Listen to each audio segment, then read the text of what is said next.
Una en punto.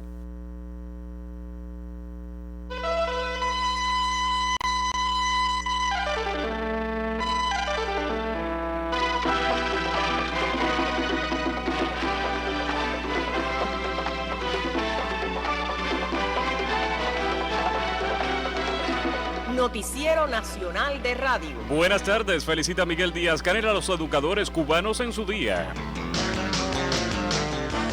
Otros acontecimientos en Cuba y el resto del mundo también son titulares hoy martes 22 de diciembre de 2020, año 62 a la revolución. Este es el sumario. Rechaza Cuba nuevas medidas del bloqueo de Estados Unidos contra nuestro país. Reunirá la OMS a sus miembros para debatir las respuestas ante la nueva cepa del coronavirus. Amplía su labor Tribunal Supremo Popular en su aniversario 47.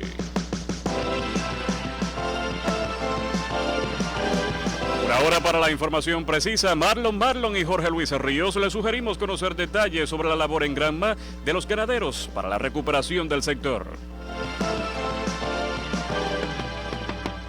El presidente de la República, Miguel Díaz-Canel Bermúdez, felicitó hoy a los educadores cubanos en su día, fecha dedicada a rememorar el cierre de la campaña de alfabetización en 1961. A través de su cuenta en la red social Twitter, el jefe de Estado escribió la obra maestra de Cuba, Sembrar Escuelas. Felicitaciones a nuestros consagrados educadores. El 22 de diciembre de 1961, en la Plaza de la Revolución de La Habana, Fidel Castro anunció el fin de la campaña de alfabetización y la proclamación de Cuba como territorio libre de analfabetismo, gracias a una movilización que permitió que más de 707,000 personas aprendieran a leer y escribir, lo que redujo el índice de iletrados y facilitó el acceso gratuito y universal a los distintos niveles de enseñanza. De acuerdo con datos de la época antes del triunfo revolucionario de 1959 en Cuba, existían 979,200 personas que no sabían leer ni escribir y más de 800,000 niños entre 5 y 15 años no asistían a la escuela.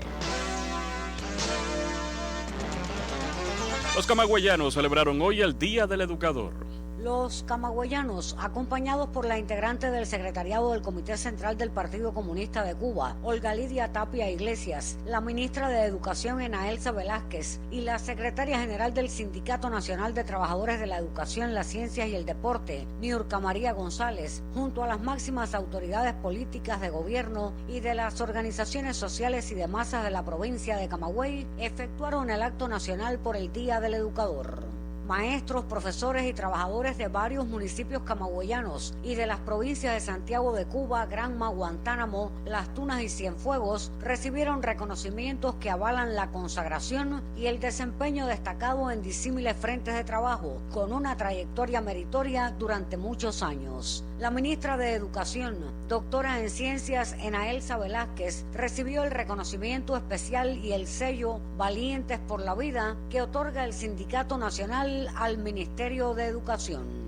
En sus palabras de homenaje y recuento del año que termina, la ministra de Educación significó la trascendencia del 22 de diciembre para los cubanos. De manera especial por el ejemplo y el valor que nos inculcaron los jóvenes que participaron en la histórica campaña de alfabetización. La doctora Enaelsa Velázquez reconoció además los resultados de las provincias destacadas del país. La provincia Camagüey, sede de este acto nacional, ha tenido una manera muy martiana de honrar a los educadores, la de mostrar avances en el trabajo, la de honrar con el lenguaje de los hechos a los que todos los días honran a su patria con el lenguaje callado de los suyos. De esta misma manera lo hacen las provincias Guantánamo, Santiago de Cuba, Granma, Las Tunas, Cienfuegos, que se unen a Camagüey entre las provincias destacadas y se reconocen además Villa Clara y Pinar del Río. Ante quienes representan el mérito de todos los educadores cubanos, la ministra Enaelsa Velázquez reiteró en la histórica Plaza de San Juan de Dios de la ciudad de Camagüey la decisión de continuar por el camino de la revolución. Ratificar el compromiso con nuestro pueblo y sobre todo con ese maravilloso futuro socialista que ya tenemos sentados en las aulas. Llega un gran abrazo a todos los que en Cuba y en otras latitudes del mundo contribuyen y han contribuido con su labor diaria al mejoramiento humano. Hago votos porque la vida siempre nos encuentre del lado del deber. Efectuado en Camagüey acto nacional por el Día del Educador, que celebra el aniversario 59 de la campaña de alfabetización y los 62 años del triunfo de la Revolución Cubana. Miosoti Fabelo Pinares, Noticiero Nacional de Radio. Hoy los educadores pinareños merecen todo el respeto y reconocimiento. Hoy es un día para agradecer. Mi lista pudiera ser muy larga. Sin embargo, Noemí, Bárbara y Cari resumen desde mi óptica la excelsitud de la educación, sin demeritar a los miles que en cada lugarcito apuestan por instruir, educar y enseñar. Los maestros cubanos merecen todo nuestro respeto y reconocimiento. Ellos han sido protagonistas de muchas historias y en tiempos de pandemia en Pinar del Río, no pocos cambiaron el pizarrón por otros medios de trabajo para desde el ejemplo irradiar sacrificio y consagración. Así, en estos meses los encontramos barriendo calles como voluntarios en los centros de aislamientos, preparando conferencias desde casa, recogiendo escombros, contribuyendo al orden en los comercios o en la loable tarea de garantizar la limpieza de los centros hospitalarios de la provincia más occidental del país. Bueno, estamos hoy participando en la limpieza y organización del hospital, dando el aporte de nosotros como educadores. Es una tercera ocasión que nos encontramos otra vez aquí en el Hospital Abel Santa María en colaboración para tratar de evitar la propagación de la COVID-19. Estamos también aquí una vez más en el marco de la jornada del educador y también en el saludo al 62 aniversario del Triunfo de la Revolución. Estamos aquí enmarcados en esta tarea audaz, dando un paso al frente, porque como está el país con el lío de la COVID, hubo que reforzar. Nosotros aquí, educación, deporte, cultura, porque las demás personas que trabajan aquí están en aislamiento, que no pueden estar, una serie de personas que tienen unas ciertas edades, y nosotros dimos el paso al frente como juventud, al fin, para que esto saque el hospital, que es de todos, y de nuestro pueblo, para que se quede limpio, para que esté bello. Y en este día, el elegido para retribuir a los maestros las gracias infinitas a Noemí, Bárbara y Cari, mis maestras de toda la vida, y a esos otros que desde la humildad y el anonimato enseñan con su ejemplo y convierten cada espacio en un aula para dar lecciones de vida. Alina Cabrera Domínguez, Noticiero Nacional de Radio. El Ministerio de Educación Superior dio a conocer la resolución número 108/20 que establece las cuantías y procedimientos de estipendio, préstamos, ayudantías y otros pagos a los estudiantes universitarios como parte de la tarea ordenamiento. El documento precisa que el estipendio para los estudiantes de primero y segundo año será de 200 pesos mensuales, para los que cursan tercer año 300 y en el caso de los alumnos de cuarto y quinto 400, según publicó el sitio web de ese organismo. Los estudiantes de sexto año de la especialidad de medicina y quinto año de estomatología y enfermería recibirán una cuantía de 852 pesos mensuales. Según el organismo, los estudiantes del curso diurno de las carreras de ciencias pedagógicas que se dediquen a tiempo completo al estudio, el estipendio que recibirán será el establecido para el año que cursan. Para aquellos que se insertan en las instituciones docentes en los respectivos niveles educacionales para la formación laboral e investigativa que está prevista en los planes de estudio, el estipendio será de 852 pesos mensuales. El pago de las ayudantías se hará de la siguiente manera: alumno ayudante durante el primer año de servicio 100 pesos mensuales,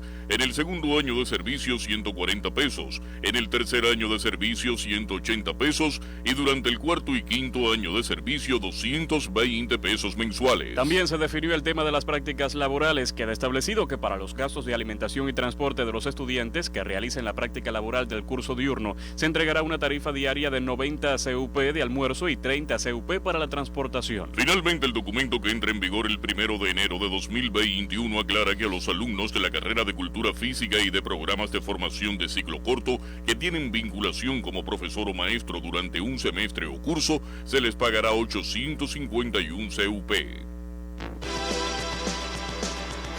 Están en sintonía con el Noticiero Nacional de Radio. Transmitimos por AM, FM, onda corta en tiempo real en Internet y en vivo por nuestra página en Facebook. Las frecuencias cubanas al servicio de la información. Al servicio de la verdad. 1:10. El anticipo de otro tema que también será noticia. El uso en Villa Clara de biofertilizantes en las plantaciones cañeras. La ampliación en los minutos que siguen.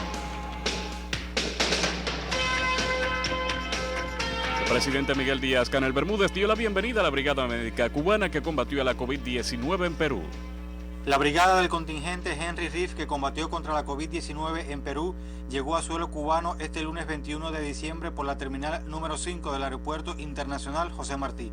En un mensaje virtual, el presidente de la República, Miguel Díaz-Canel Bermúdez, dio la bienvenida a los médicos cubanos. Recibimos con inmensa satisfacción a la brigada del contingente Henry Reef que llega hoy al país procedente de Lima, Perú. Esta es una brigada que ha cumplido con rigor y con todo éxito la misión encomendada ante la emergencia que presentó ese hermano país. Hay que decir que hay un hecho muy significativo desde el punto de vista histórico, porque esta brigada arribó a Lima 50 años después del terremoto del año de 1970, cuando también nuestro país envió asistencia médica y cuando se produjo en toda nuestra nación una campaña de donaciones de sangre voluntaria encabezada por el comandante jefe Fidel Castro para ayudar al pueblo peruano. Sería para nosotros de mucho interés encontrarnos con ustedes después que pasen su periodo de cuarentena para abordar las experiencias vividas y que seguro aportarán a nuestro perfeccionamiento en el enfrentamiento a la COVID. Bienvenidos a la patria. El contingente que arribó a Cuba estuvo integrado por 84 colaboradores, de los cuales 49 son médicos y 35 licenciados en enfermería.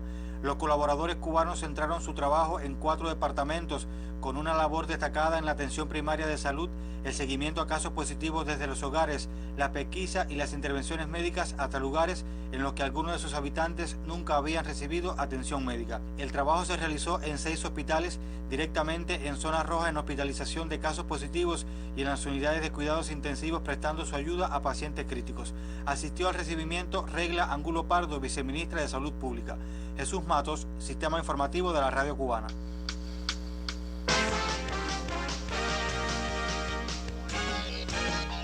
El ministro cubano de Relaciones Exteriores, Bruno Rodríguez Parrilla, denunció la implementación de nuevas medidas por el gobierno de los Estados Unidos contra Cuba como parte del bloqueo que impone Washington a nuestro país. En su cuenta en Twitter, el canciller cubano rechazó la inclusión de 3 nuevas entidades cubanas en la lista de la Oficina de Control de Activos Extranjeros, OFAC, anunciada este lunes por el secretario de Estado de la Nación norteña, Mike Pompeo. Rodríguez Parrilla advirtió que la nación saldrá adelante sin importar cuántas entidades cubanas sean incluidas en las listas elaboradas por Estados Unidos, que consideró falsas. Cada acción de la política exterior estadounidense refuerza el aislamiento y descrédito internacional al que la administración de Donald Trump y su equipo la condujeron, afirmó el titular. La OFAC incluyó en su lista negra a 3 entidades cubanas e impuso sanciones a igual número de ciudadanos nicaragüenses, acciones que Pompeo justificó bajo el argumento de acabar con prácticas económicas que benefician desproporcionadamente a gobiernos como el de Cuba y Nicaragua. En consonancia, Estados Unidos actualizó la relación con 3 entidades adscritas a las Fuerzas Armadas Revolucionarias Cubanas,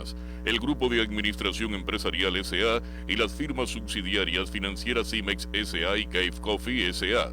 También sancionó a los ciudadanos nicaragüenses Marvin Ramiro Aguilar, Gualmaro Antonio Gutiérrez y Fidel de Jesús Domínguez. El ministro de Comercio Exterior y la Inversión Extranjera, Rodrigo Malmierca, señaló en el espacio radio-televisivo de la Mesa Redonda que el ordenamiento monetario eliminará las distorsiones actuales existentes, habrá un entorno económico más transparente y estable y estimulará las exportaciones. El ministro de Comercio Exterior y la Inversión Extranjera, Rodrigo Malmierca Díaz, al comparecer en la Mesa Redonda, aseguró que el ordenamiento monetario y cambiario en su organismo beneficiará a la economía en general y en particular a las empresas con capital extranjero radicadas en Cuba y permitirá un mejor desarrollo de la zona especial del Mariel.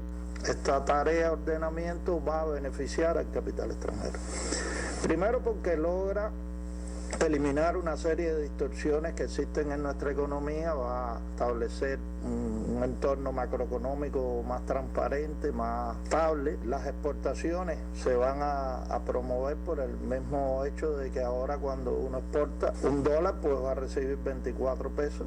Antes realmente recibía $1 y eso no estimulaba las exportaciones. Y las importaciones se van a encarecer y eso también ayuda. Por otro lado, que la inversión extranjera se encadene cada vez más con la economía nacional y pueda sustituir importaciones utilizando productos y servicios nacionales en lugar de importar. Entonces, hay una serie de elementos que deben beneficiar a las empresas con capital extranjero que están presentes en nuestro país. Nosotros Pensamos que este nuevo escenario, en términos de precios relativos en la economía nacional, van a generar beneficios para las empresas con capital extranjero. No se trata de multiplicar automáticamente por la tasa de cambio nueva, por 24 pesos, todos los precios. Eso es lo que llevaría a la inflación. Y nosotros hemos tenido en cuenta las particularidades de cada negocio, una por una, para tratar de lograr que no se deterioren los indicadores de rentabilidad, de utilidades de las empresas con capital extranjero, sin necesidad de aplicar de una manera automática nueva tasa de cambio. La viceministra del MINSEX, Débora Rivas, aseguró que la tarea ordenamiento favorecerá a las 700 entidades extranjeras que operan en Cuba, la mayoría de ellas proveedoras de productos y servicios, además de beneficiar a los trabajadores que ganarán por una escala aprobada en la reforma integral de salario y tendrán asegurado la jubilación. En primer lugar, decir que a partir de la tarea de ordenamiento todas estas entidades van a estar operando en moneda nacional, es decir, en CUP, y en esa moneda operarán tanto sus cobros como sus pagos en el territorio nacional. Estas entidades también pueden tener cuentas, además de cuentas en CUP, por supuesto, para estas operaciones, pueden tener cuentas en moneda libremente convertible. Hay un cambio ahí sustantivo en la operación de estas entidades y tiene que ver justamente con la forma en que ellos contratan la fuerza de trabajo cubana. Hasta ahora estas entidades estaban operando a través de 4 empleadoras, fundamentalmente 4 agencias: ACOREC, AUSA, CELCOM y Petroempleo, para en el caso del sector del petróleo. Estas entidades van a tener un cambio sustantivo. ¿Por qué? Porque ellos estaban contratando esa fuerza de trabajo en moneda libremente convertible y se le estaba pagando a los trabajadores un salario en moneda nacional que estaba definido por una escala salarial establecida. A partir de ahora, y con la tarea de ordenamiento, se ha decidido que estas empresas también van a contratar la fuerza de trabajo en Cuba a partir de una tarifa que van a pactar entre estas 4 empleadoras y esas oficinas. En ese sentido es importante porque ya los trabajadores van a ganar un ingreso por esa vía, un salario que va a estar en función de las nuevas escalas que se establecieron con la reforma salarial. Por su parte, el director general de inversiones del MINSEX, Carlos Luis Jorge Méndez, puntualizó que el ordenamiento debe tener un impacto favorable para los 40.000 trabajadores que laboran en las diferentes modalidades de la inversión extranjera y para quienes han apostado por el mercado cubano durante años. Ahí estaríamos reuniendo a las entidades que están en la zona especial de desarrollo Mariel, pero las entidades que están fuera de la zona especial de desarrollo también estamos valorando que deben tener efectos positivos con la tarea de ordenamiento. Hay un grupo de medidas antiinflacionarias, como ha explicado el ministro, que incidirán directamente en estos negocios. Hay precios que se han establecido de manera centralizada, de manera mayorista, que crecen en una proporción menor que la tasa de cambio, y eso, por supuesto, todas esas compras que hagan esas entidades en el mercado nacional en términos relativos va a tener un efecto positivo para los costos de las entidades, porque a la hora de ellos definir sus nuevos precios no tendrán que incrementarlos por la tasa de cambio. Las entidades que laboran en el esquema de inversión extranjera también distribuirán utilidades. Ilia Tamayo Batista para el Sistema Informativo de la Radio Cubana. La noticia en el mundo hoy.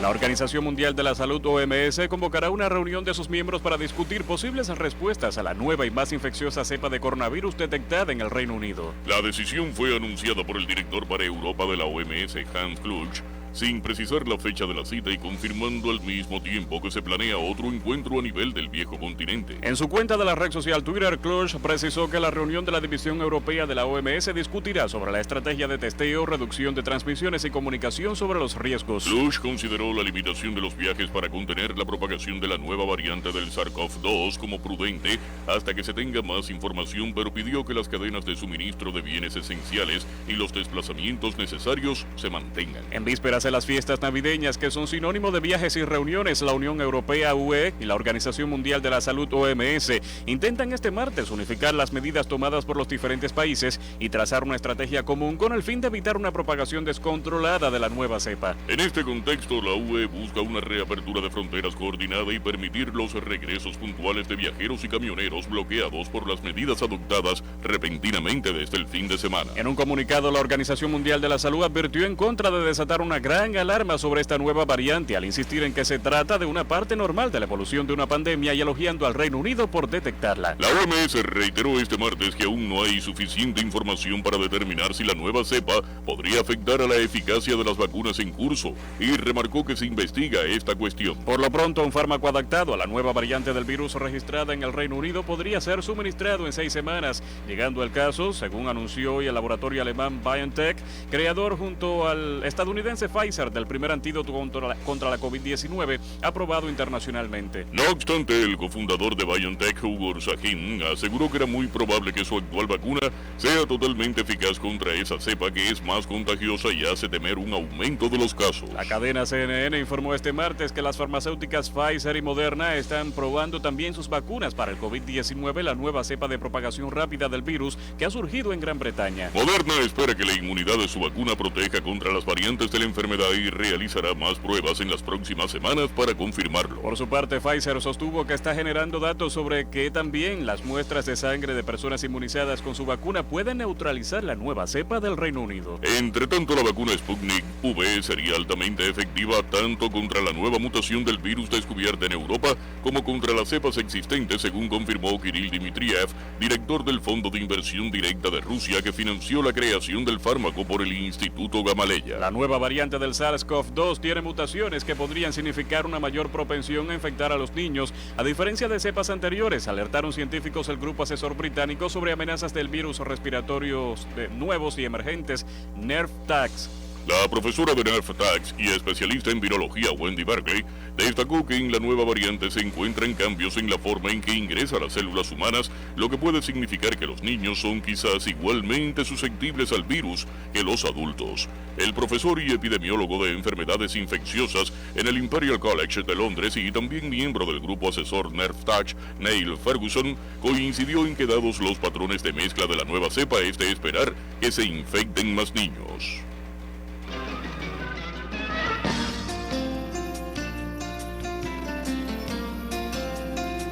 Aisladas lluvias en el norte de las regiones central y oriental, pronostica el Instituto de Meteorología. Los argumentos ahora con el máster en ciencias Miguel Ángel Hernández. Miguel Ángel, buenas tardes. Muy buenas tardes. El nuevo frente frío ya cruza al norte de la región central. Sus nublados más activos llegan hasta las Bahamas centrales, no afectan territorio nacional directamente, a donde sí llegan algunos nublados en el arrastre del flujo de vientos que ahora es del norte al nordeste sobre gran parte del archipiélago. Las lluvias escasas, llovió ayer durante la llegada del frente frío en horas de la tarde en Pinas del Río, Artemisa y La Habana, pero con acumulados poco significativos. En la noche estará nublado en zonas y localidades de las regiones central y oriental, aquí con aislada probabilidad de lluvia, principalmente en el norte de Holguín, Macizos, Agua, Baracoa, Guantánamo, pero también en el interior de la región central pudiera estar lloviendo ocasionalmente en Villa Clara y en Cienfuegos. En la noche vamos a tener temperaturas en el entorno de los 20-23 grados Celsius, sin embargo la tarde también será algo fría, vamos a tener máximas entre 25 y 28 grados Celsius en el occidente y el centro, hasta 31 grados en las provincias del sur oriental. Después baja la temperatura ya desde el final de la tarde y entonces la noche algo fría, 20-23 grados superiores en el sur central. Los vientos soplan del norte al nordeste en todo el territorio nacional, aunque quedan variables débiles en la región oriental. En el resto del país llegan a velocidades de hasta 25 kilómetros por hora, pudieran llegar a 30 kilómetros por hora en zonas de la costa norte. Habrá oleaje en el litoral norte occidental y central, poco oleaje en el resto del litoral norte, así como desde Punta de Maicía hasta Cabo Cruz en la sur oriental. En el resto del litoral sur, la mar tranquila. En resumen, vamos a tener baja probabilidad de lluvia en casi todo el territorio nacional. Es más probable que llueva hacia el centro y el oriente del país. Miguel Ángel Hernández, Noticiero Nacional de Radio. En Ciego de Ávila se rehabilitó un importante dique. Uno de los proyectos contenidos en la tarea Vida para el enfrentamiento al cambio climático es el relacionado con la rehabilitación del dique Estero Socorro en el noroeste de esta provincia de Ciego de Ávila, el cual ha tenido un gran impacto ambiental en el año 2020. La rehabilitación permitió el intercambio de agua entre la bahía de Hawái en el municipio avileño de Bolivia y la laguna de la Leche en Morón, acción que ayudó a disminuir los niveles de salinidad del reservorio. Así lo explica la coordinadora del proyecto, Ana Manzano. El Estero Socorro se hizo en 1987 con la idea de no verter ni una gota de agua dulce al mar. Al no entrarle agua dulce a la bahía empezó a aumentar la salinidad. Al aumentar la salinidad de la bahía, desaparece el mangle, desaparecen las especies que generalmente ahí se capturaban, desaparece. Se rehabilita el dique Estero Socorro, ya el agua, se hacen pases ecológicos, ya el agua que antes no entraba, ya el agua pasa hacia la bahía, disminuye la salinidad y es por eso el impacto tan fuerte que tiene la rehabilitación de este dique. De igual forma, esta rehabilitación permitió la regeneración natural de 600 hectáreas de mangle, apuntó la especialista. Porque usted sabe la importancia que tiene el mangle. El mangle es la parte donde se reproducen los peces y entonces al tener los peces donde reproducirse, pues aumentan la variedad y la cantidad de especies. Reconocen rehabilitación del dique Estero Socorro como uno de los proyectos de impacto social ambiental del 2020 en Ciego de Ávila. Luis Falcón Saavedra, Noticiero Nacional de Radio. Con el objetivo de garantizar la soberanía alimentaria a partir de la sustitución de importaciones, la Estación Territorial de Investigaciones a la Caña de Azúcar de Villa Clara potencia el empleo de biofertilizantes agrícolas para el cultivo de la gramínea. Ante la difícil situación que enfrenta el país por el negativo impacto de la COVID-19 y el recrudecimiento del bloqueo financiero de Estados Unidos, el Centro Investigativo retoma estudios relacionados con las aplicaciones en la agricultura de bioproductos como cachaza, ceniza, compost y mezclas con zeolita. La especialista de suelo y agroquímica Emma Pineda declaró que la institución evalúa los efectos del uso de residuos del procesamiento industrial de la caña, como la vinaza, como una fuente nutricional factible en épocas de secano y en la obtención de biogás. Esta alternativa aplicada desde 2013 en el Central Heriberto Duquesne de Remedios ha permitido a la empresa azucarera en la provincia un ahorro aproximado de $500,000 destinados a la compra de fertilizantes minerales, el aprovechamiento armónico con el medio ambiente de un residuo contaminante y la capacitación a productores de la región. Puntualizó la investigadora que ya se han conceptualizado las formas de aplicación, implementación y monitoreo de la vinaza en los centrales Antonio Sánchez de Cienfuegos, Melanio Hernández de Santi Espíritus y Antonio Guiteras de Las Tunas, y se proyecta su inserción en las 11 destilerías existentes en Cuba. Según el especialista del Centro Nacional de Referencia e Información de Suelos, Rafael Mas, en esta experiencia ha resultado crucial el monitoreo de las plantaciones sin ningún efecto adverso al entorno.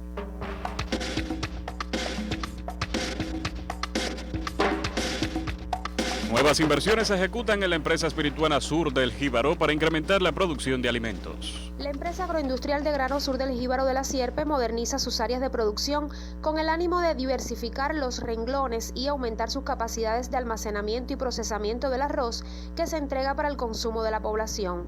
De esta forma se ratifica como ejemplo de empresa estatal socialista eficiente, tal como la definió el presidente cubano Miguel Díaz-Canel Bermúdez en una de sus visitas gubernamentales realizadas a Santi Espíritus. Oslando Linares, director de la industria arrocera, precisa las inversiones que se acometen allí. Estamos montando un secadero en la industria de Tamarindo, secadero nuevo. Estamos también trabajando en la base de almacenes en la industria de las nuevas.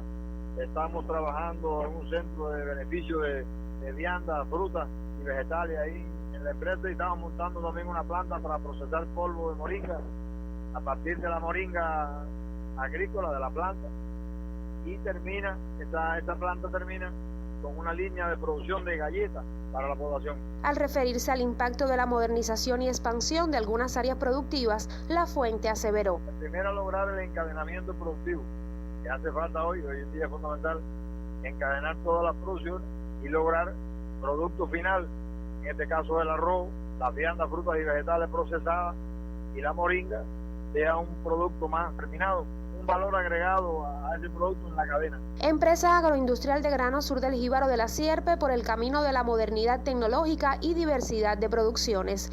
Desde la ciudad del Yaya a Boyeris del Sausal Francisco, en el sistema de la radio cubana. Están en sintonía con el Noticiero Nacional de Radio. Transmitimos por AM, FM, onda corta, en tiempo real en Internet y en vivo por nuestra página en Facebook. Las frecuencias cubanas al servicio de la información, al servicio de la verdad. 1:30. El acontecer cultural cubano. Una jornada cultural con protagonismo de los niños se rindió homenaje en su poblado natal Máximo Gómez a la narradora Dora Alonso, creadora de Pelusín del Monte, el títere nacional de Cuba. Una peregrinación y ofrenda floral en la tarja conmemorativa a la también dramaturga, poetisa y periodista abrió el programa de recordación por el aniversario 110 de su natalicio en ese territorio matancero. El libro Arte antes del silencio del escritor baracoense Rafael Mosqueda del sello Cuadernos Papiro marca el punto de partida de las exportaciones que tramita el Fondo Cubano de Bienes Culturales en Holguín, a partir del grupo de nuevos negocios encargado de impulsar las formas de gestión económica para artesanos y artistas asociados a esa entidad. La célebre bailarina cubana Alicia Alonso fue recordada en Roma, Italia, en el centenario de su natalicio con un acto virtual organizado por la Academia Nacional de Danza en ese país. De 0 a 100, un siglo de Alicia Alonso, fue el título de una mesa redonda transmitida en vivo en el espacio Libre and Dance 2.0, presentado por el responsable de la biblioteca de esa prestigiosa institución cultural italiana, Gianluca Bocchino.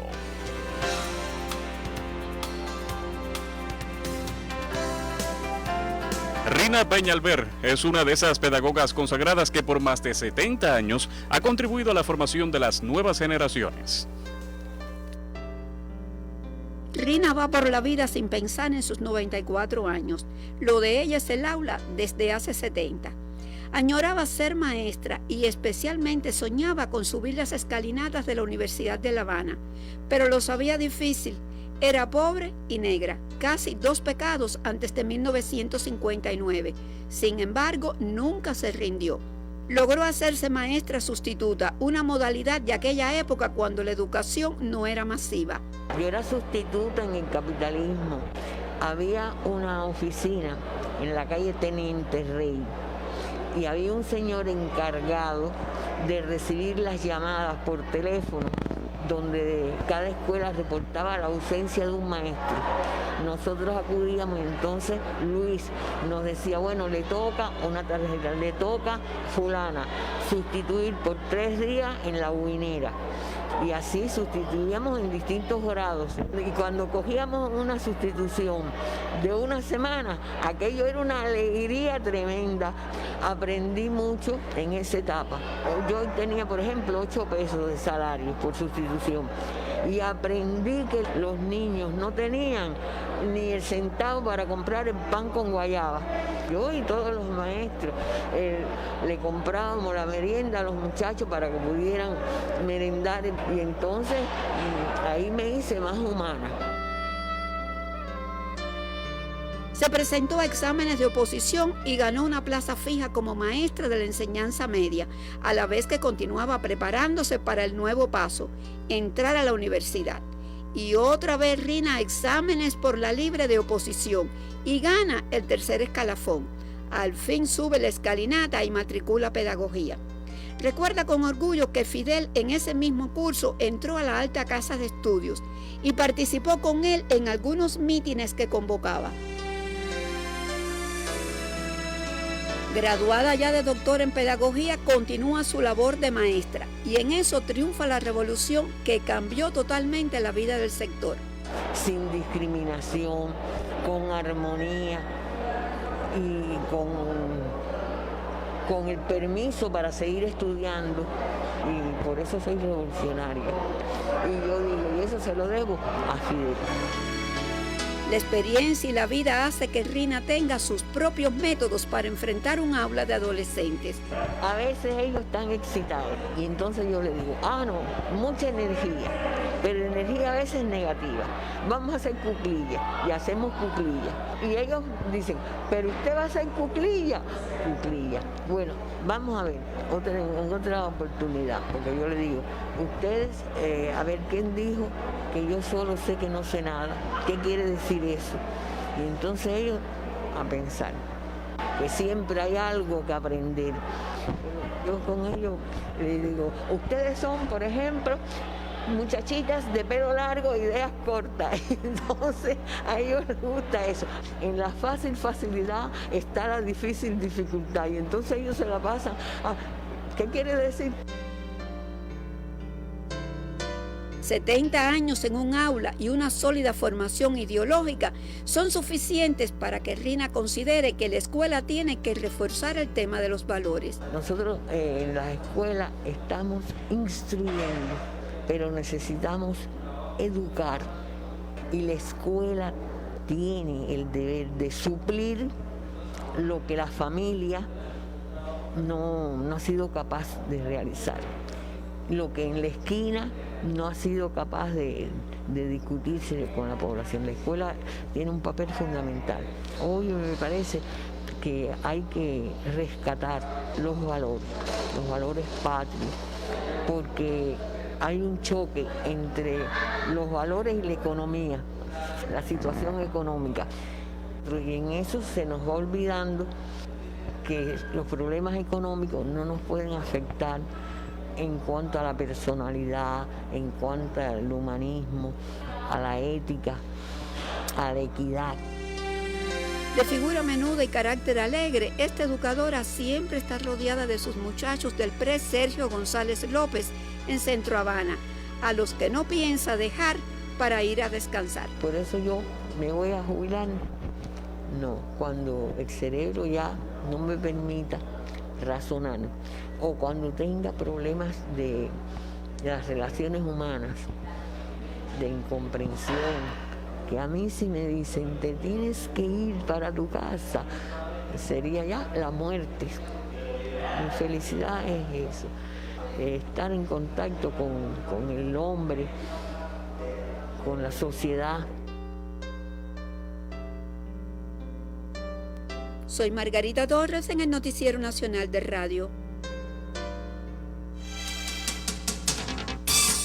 El aniversario 47 del Tribunal Supremo Popular, a celebrarse el próximo 23 de diciembre en la sede de la institución, sirvió como punto de partida para la ejecución de un amplio programa de actividades del organismo en el presente año. Los trabajadores del sector, en cumplimiento efectivo de su misión de impartir justicia a nombre del pueblo y su permanente vocación como servidores públicos, desplegaron una ardua labor aún en la difícil situación epidemiológica marcada por la COVID-19. En ese contexto se aplicaron nuevas estrategias para mejorar el desempeño laboral, como fueron la implementación del trabajo a distancia, la capacitación y preparación del personal y la participación de los jueces en eventos internacionales vía online. Funcionarios del ramo laboran además junto a grupos legislativos en la conformación de proyectos de ley que darán cumplimiento efectivo al mandato constitucional, la de procedimiento penal, la de tribunales populares, la de amparo de los derechos constitucionales y la del proceso administrativo, así como el Código de Procesos para las materias civil, mercantil, del trabajo y la seguridad social y de familia. También se perfeccionó el sistema de atención a la población con la puesta en marcha de las plataformas y aplicaciones digitales,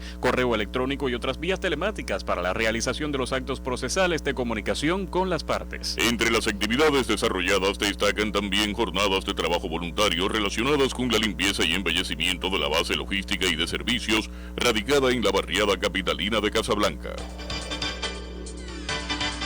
Con una jornada de trabajo voluntario, los colaboradores cubanos en Venezuela saludaron el aniversario 62 del triunfo de la revolución. Internacionalistas de las misiones sociales de Cuba en la República Bolivariana de Venezuela protagonizaron una jornada de trabajo voluntario a propósito de la celebración por el aniversario 62 del triunfo de la revolución cubana. La rehabilitación de paredes, pintura y embellecimiento de la Terminal 4 del Aeropuerto Internacional Simón Bolívar de Maiquetía distinguieron la jornada con destaque de las misiones de Biocuba Pharma, Cultura y Agroalimentaria.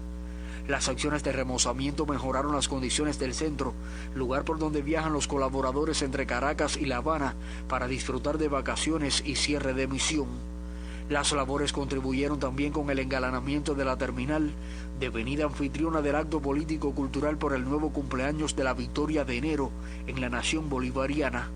Protagonizan internacionalistas de Cuba en territorio venezolano jornada de trabajo voluntario por el aniversario 62 del triunfo de la revolución. En Venezuela, Elvis Gil, enviado especial de la radio cubana. 1:40. Al cierre del día de ayer, 21 de diciembre, 3.262 pacientes se encuentran ingresados para vigilancia clínica epidemiológica, 786 sospechosos, 1.455 en vigilancia y 1.021 confirmados. Para COVID-19 se estudiaron 12.568 muestras, resultando 142 muestras positivas. El país acumula 1.356.561 muestras realizadas y 10.384 positivas. Del total de casos, 72 fueron contactos de casos confirmados, 64 con fuente de infección en el extranjero y 6 sin fuente de infección precisada. De los 142 casos positivos, 94 fueron asintomáticos, acumulándose un total de 6.739, que representa el 64,9% de los confirmados hasta la fecha. De los 10.384 pacientes diagnosticados con la enfermedad, 1.021 se mantienen ingresados, 1.014 con evolución clínica estable, 2 evacuados y 3 retornados a sus países. Se notificaron además 93 altas del día para un acumulado en el país de 9.219 pacientes recuperados. Se atienden en las terapias intensivas 7 pacientes confirmados, de ellos 2 críticos y 5 graves. Se reportan 2 decesos del día para un total de 139 fallecidos. Una ciudadana cubana de 90 años de edad que residía en el municipio del Cotorro, provincia de La Habana, y un ciudadano cubano de 51 años de edad del municipio de Bauta, en la provincia de Artemisa. El Ministerio de Salud Pública lamenta profundamente lo ocurrido y transmite sus condolencias a familiares y amigos. En Cienfuegos sesionó el pleno del Comité Provincial del Partido. Los pasos principales de la provincia de Cienfuegos en el proceso de implementación de la tarea ordenamiento y también del Plan de la Economía 2021 y los servicios que se prestan en el sector de la salud ocuparon la atención del pleno del Comité del Partido, dirigido por el miembro del Comité Central, Félix Duarte Ortega, primer secretario en el territorio. Duarte reconoció las medidas adoptadas en Cienfuegos enfrentando la COVID-19 con el uso obligatorio del nasobuco, el distanciamiento físico y las medidas higiénicas, incluyendo las acciones de las familias donde reciben a los viajeros, teniendo el menor número de contactos y logrando la protección general. Exhortó a exigirnos más en las acciones realizadas en estos 8 meses de enfrentamiento a la COVID y en el enfrentamiento también al nuevo coronavirus para lograr resultados superiores. Cienfuegos, en la situación actual del retroceso a la fase 3, continúa el control trabajando con los grupos temporales municipales y los consejos de defensa, con la experiencia de siempre, puntualizó el director provincial de salud, doctor Salvador Tamayo Muñiz. Dijo que seguimos poniendo a prueba la capacidad de combate, sin derecho al descuido en esta tarea de alta complejidad, emergencia sanitaria sin precedentes para nuestra época a nivel internacional. También quiero decirles que informaron el cumplimiento de los indicadores del Plan de la Economía, el presupuesto hasta la fecha y a pocos días ya del cierre del año. Permanente atención el de los cienfuegueros a la política de precios y las afectaciones que causan a la población los violadores. En Cienfuegos, Mireya Ojeda, Noticiero Nacional de Radio. La mesa redonda de este martes contará con la participación de reconocidos periodistas quienes abordarán el proceso de transición gubernamental en Estados Unidos, donde el presidente electo Joe Biden realiza nombramientos de su futuro gobierno y delinea su programa de acción, mientras Donald Trump reniega de su derrota y sigue tomando decisiones contrarreloj. Cubavisión Internacional, Canal Caribe, Radio Rebelde, Radio Habana Cuba, los canales de YouTube de la Mesa Redonda y la Presidencia y las páginas de Facebook de la Mesa Redonda, Cuba Debate y la Presidencia transmitirán en vivo este programa partir de las 7 de la noche y el canal educativo lo retransmitirá al final de su emisión del día. Deportivas con Dulier Reyes. El lanzador zurdo cubano Oliván Moinelo fue seleccionado como el jugador latino más valioso de la última temporada del béisbol japonés y se erige como el primer relevista que merece la distinción. En la que fue su cuarta campaña en la liga con los Halcones del Sofán, el pinareño fue de principio a fin el especialista del octavo episodio de su club y nunca se lesionó o pasó por un mal momento que pusiese en riesgo su puesto en el bullpen. Moinelo registró un promedio de casi 15 abanicados por cada 9 entradas lanzadas, lo que representa uno de los totales más altos en la historia del circuito. Además, exhibió una increíble efectividad de 1,69 y ganó el premio al relevista del año en la Liga del Pacífico, luego de liderar toda la competencia nipona con 40 whole points. La consistencia del serpentinero vueltabajero se extendió a la postemporada y la Serie de Japón, donde dominó a sus rivales, tal como lo hizo durante la campaña regular, y ayudó a su equipo a capturar su cuarta corona consecutiva.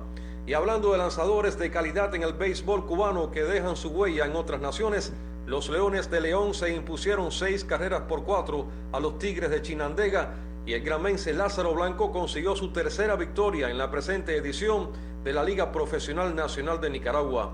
De acuerdo con la web de Radio Bayamo, Blanco Matos lanzó 6 entradas completas, permitió 3 carreras, de ellas 2 limpias, le conectaron 7 hits, ponchó a 8 y no regaló boletos en lo que fue su quinta y última salida en la etapa regular en la temporada 2020-2021. Ahora el corcel blanco en 27 entradas trabaja para 3.00 de PCL con 32 ponches, 7 boletos y un whip de 1,07. Con este triunfo, los Leones, campeones de las últimas 2 temporadas, se reafirmaron en el segundo puesto de la tabla de posiciones por detrás del Tren del Norte, cuando le resta un desafío para completar la etapa clasificatoria. Deportivas, Dulier Reyes, Noticiero Nacional de Radio. Están en sintonía con el Noticiero Nacional de Radio. Transmitimos por AM, FM, onda corta, en tiempo real en Internet y en vivo por nuestra página en Facebook. Las frecuencias cubanas al servicio de la información, al servicio de la verdad. 1:46 minutos. Lo que reservamos para antes del cierre. La historia del profesor universitario Alberto Prieto. La información sí, antes del cierre.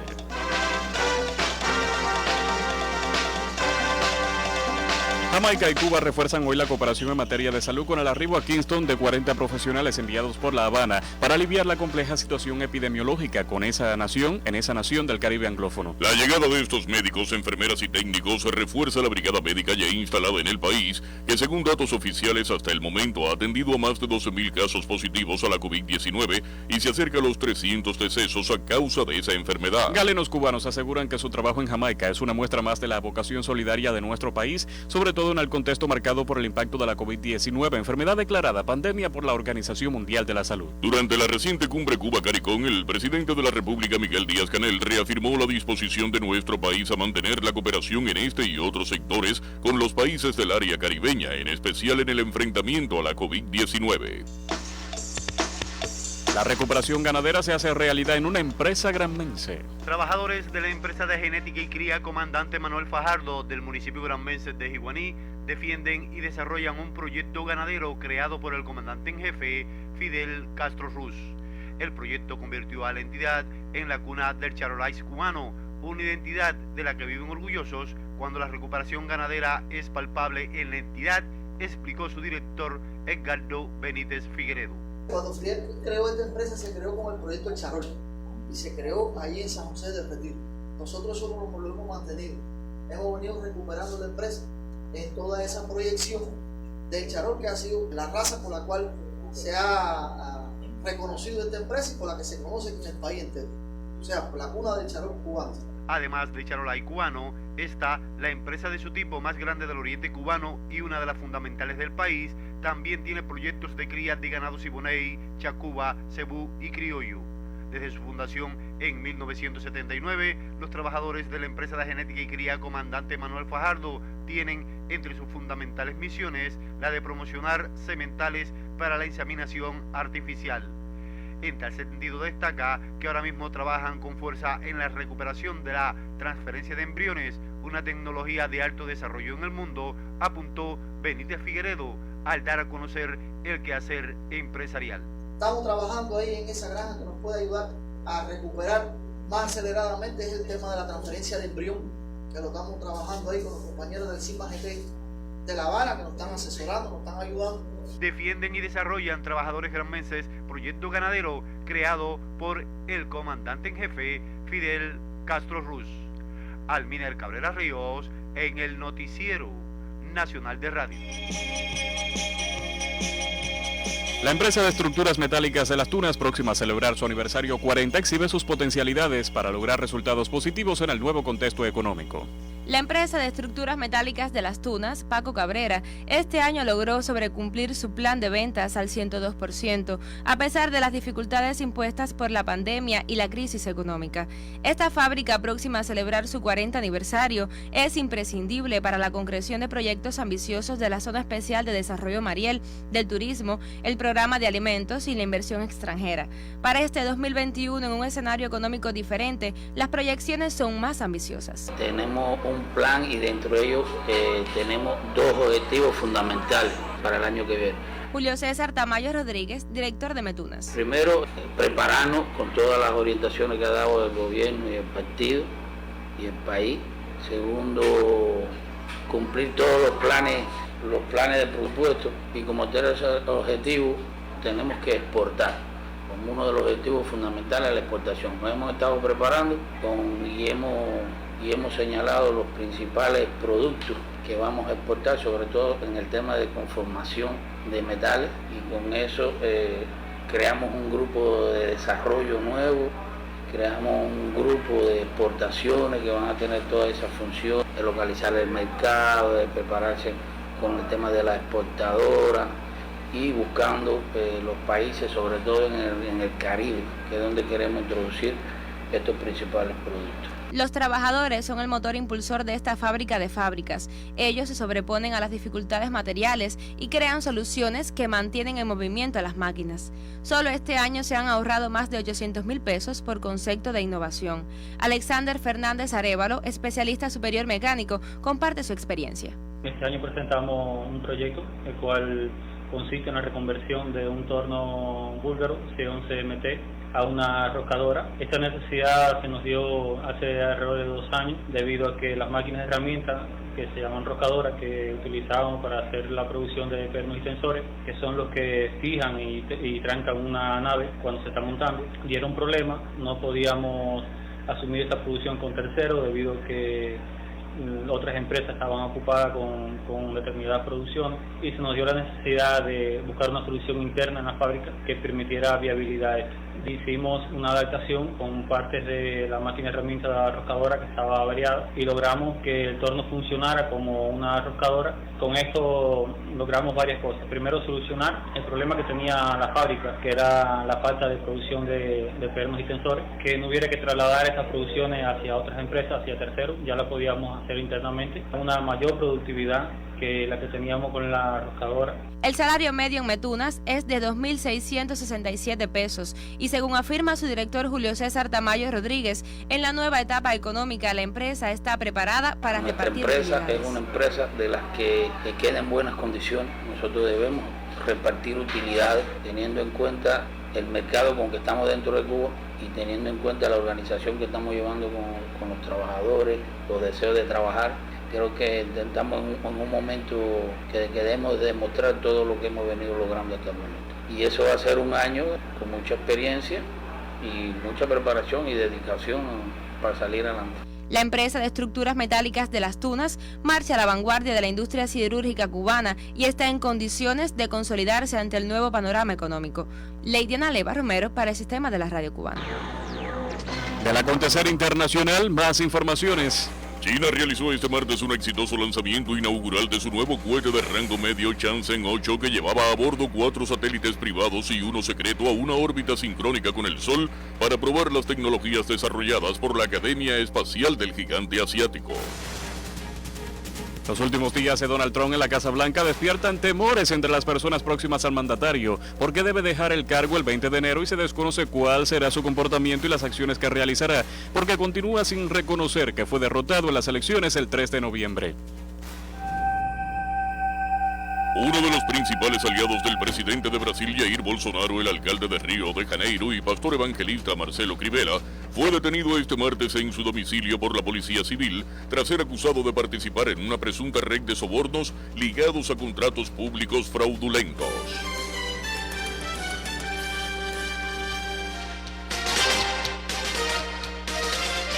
El magisterio le ha dado un sentido a la vida del profesor universitario Dr. Alberto Prieto. Educar es una de las obras que sin duda ennoblece el alma. Para el profesor de mérito de la Universidad de La Habana, el doctor en Ciencias Históricas Alberto Prieto Rosos, el magisterio le ha dado sentido a su vida. Verdaderamente mi vida hubiera sido por completo diferente, de no haber topado con la universidad. Con más de una veintena de libros publicados, los cuales constituyen una fuente de consulta sobre la historia de América, Alberto Prieto, quien lleva más de medio siglo vinculado a la universidad, ha vivido lo suficiente para establecer una comparación entre los jóvenes universitarios de ayer y los de hoy. Por ejemplo, según el reconocido investigador, las mujeres en la actualidad son conscientes de sus derechos sociales. Las muchachas entonces luchaban mucho por su igualdad. Y hoy en día las muchachas saben que son más iguales que los hombres. Y entonces ya eso no se proyecta de la misma manera. Incluso, no sé la estadística, pero creo que hoy en día hay más mujeres estudiantes que hombres, lo cual no era así en aquella época. Reconocido con el Premio Nacional de Ciencias Sociales y Humanística 2019, el autor de títulos como Próceres Latinoamericanos y Visión Integrada América, destaca que la superación constante marca hoy la vida universitaria. Ya hoy en día en la universidad, quien no está luchando por obtener un doctorado, se considera que está perdiendo el tiempo.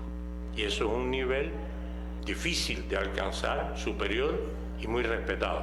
Porque hay otras partes del mundo donde tal vez no sea así, pero en Cuba se es muy exigente en los niveles del doctorado, en todas las ramas o en casi todas las ramas que yo conozco. El sistema de doctorado es un sistema exigente, exitoso.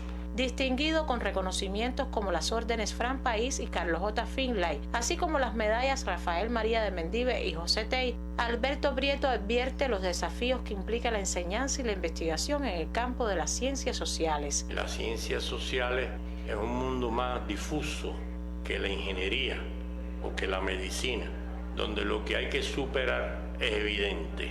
Las ciencias sociales hoy en día tienen un gran reto, y es que deben descubrir los temas, los problemas, las cuestiones que hay que investigar. ¿Qué es lo que necesita la sociedad? Con más de 50 años dedicados de manera ininterrumpida a la labor de la enseñanza, Alberto Prieto ha tenido el privilegio de transmitir su pasión por la historia a varias generaciones de cubanos. La universidad me condujo por caminos que jamás hubiera soñado transitar, sobre todo en el conocimiento y en la enseñanza. Y creo que la utilidad de uno radica ahí, y eso me hace, sí, muy orgulloso de lo que soy. En el Día del Educador, la isla reconoce la labor de miles de hombres y mujeres que, al igual que Alberto Prieto, encuentran en la enseñanza una razón para vivir. Mirta Guerra para el Sistema de la Radio Cubana. Fueron titulares en esta emisión: la felicitación de Miguel Díaz-Canel a los educadores cubanos en su día, el rechazo por Cuba de las nuevas medidas del bloqueo de Estados Unidos contra nuestro país, la reunión de los miembros de la OMS para debatir las respuestas ante la nueva cepa del coronavirus, la labor que realiza el Tribunal Supremo Popular por su aniversario 47 y la labor en Granma de los ganaderos para la recuperación del sector. Trabajamos en esta emisión Luis Lino Hernández, Omar Suárez y Luis Jesús González en la redacción, Francisco Estenos y André Chan en la asistencia, voces informativas Marlon y Jorge Luis Ríos, realización de sonidos y dirección general Joan Luis García. La verdad se dice así. Noticiero Nacional de Radio. Buenas tardes.